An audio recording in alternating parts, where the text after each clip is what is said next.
video on the Life After Brady channel. Today we're going to take a look back about a week at the Red Sox contracts, some deals they've signed in the past with this ownership, and then some of the recent Major League deals and where the Red Sox stand with them. So first we'll start with the top of the screen. This is just position players. I did not look at the star pitchers such as the Jacob deGrom contract, the Justin Verlander contract, the David Price contract, the Chris Sale contract. So this is just position players in the scope of looking at Mookie Betts, Xander Bogaerts, and then Rafael Devers upcoming. So we start with the past contracts. Most of these older ones, as you know, the Red Sox have not signed their position players recently to big contracts. It's mostly been the David Price contract, that 7-year, $217, and the Chris Sale contract, which has been a disaster, and then the Nathan Eovaldi contract was a larger one. But going back, so you go back to 2007, they signed 31-year-old J.D. Drew, $14 million AAV, a 5-year deal. Obviously not loved by Red Sox fans, but $14 million, obviously very different than what they're signing for today. These, to me, are the two semi-disaster ones that have really ruined ownership. When they signed Carl Crawford and Adrian Gonzalez. Gonzalez was a good player for the Red Sox, just never really quite worked out. Obviously a doubles machine. 7 years, $154 million for a $22 million AAV. He was very good. He was fine. He wasn't a superstar, which is part of what the problem I think we have with Red Sox ownership is, why are we signing guys for superstar contracts that aren't superstars? To me, that kind of fits what the Xander Bogaerts one will probably end up being.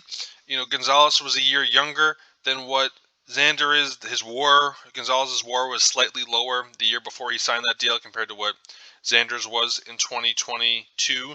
But how's that going to age? As he moves positions, going to San Diego, a bigger park. I don't know if that's going to age as pretty, and that's what I think the Red Sox were afraid of. Carl Crawford's obviously the disaster one.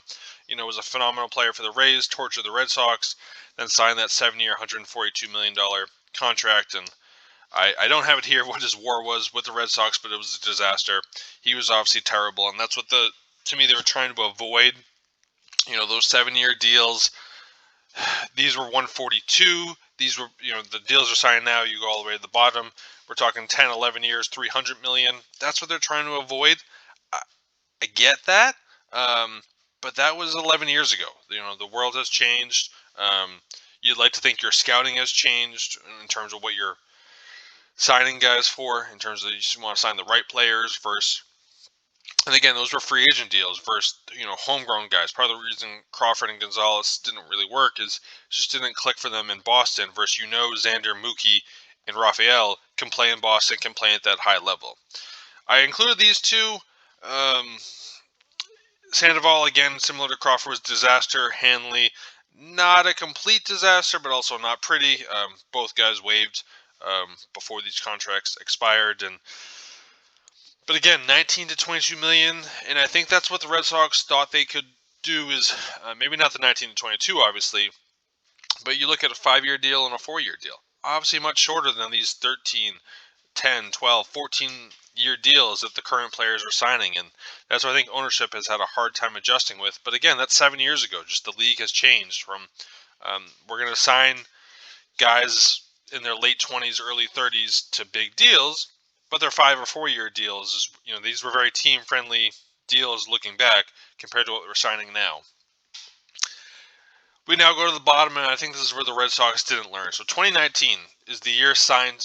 I did that as, for instance, you look at the bottom, Xander Bogaerts, I'm saying 2023. Basically, the first year they're going to play with that team. So even if they signed in November, such as what Xander did, we're going to call that 2023 the following year when they're first playing. So this is where they should have learned to me.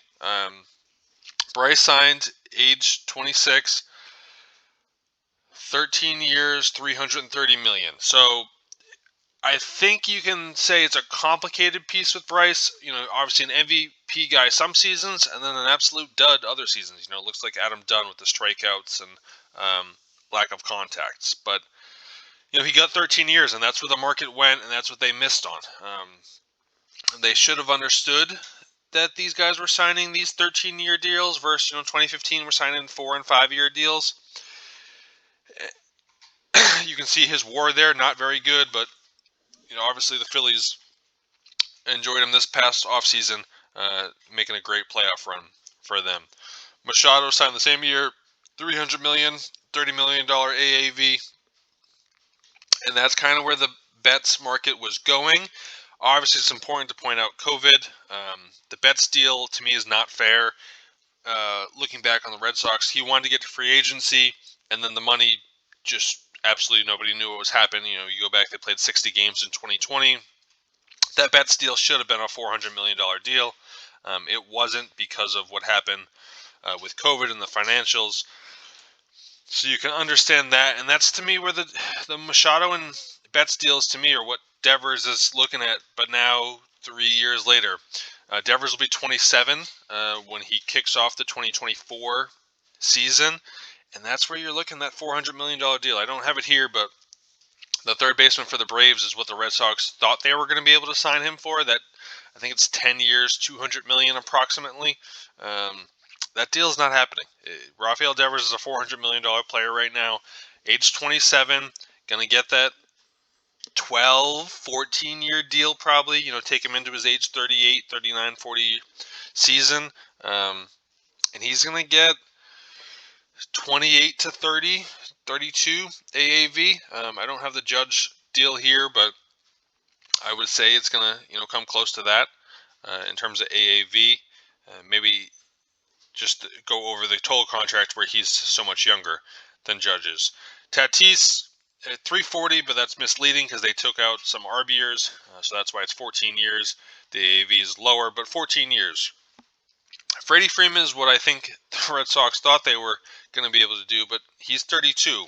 Whereas Xander, 30, Rafael, 27. He got the AAV of 27 million a year.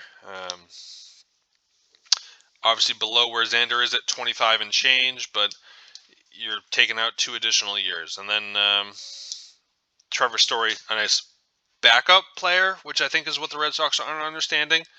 He's a second baseman that you signed for $140 million. You want to pay a premier player such as Trey Turner, Xander Bogaerts, they're getting that 280, 300. Rafael Devers is getting that 350, 400. And that's what the Red Sox are missing right now.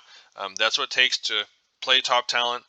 I understand that it's 1 out of 25 guys on a roster, but they've just missed the boat that these guys are now $300 million players, and that's why they're going to have to step up and either sell the team if they're not willing to pay $300 million contracts, or learn that that's what you have to do if you want to play top players. Otherwise, you're stuck paying Justin Turner, 2 for 22 or whatever it is. And they've just significantly missed the boat here, and they're going to need to step up and make changes to the way they're doing deals if they want to compete for World Series in the 2020s. Thanks. If you enjoyed the video, please like and subscribe, and check out our next video.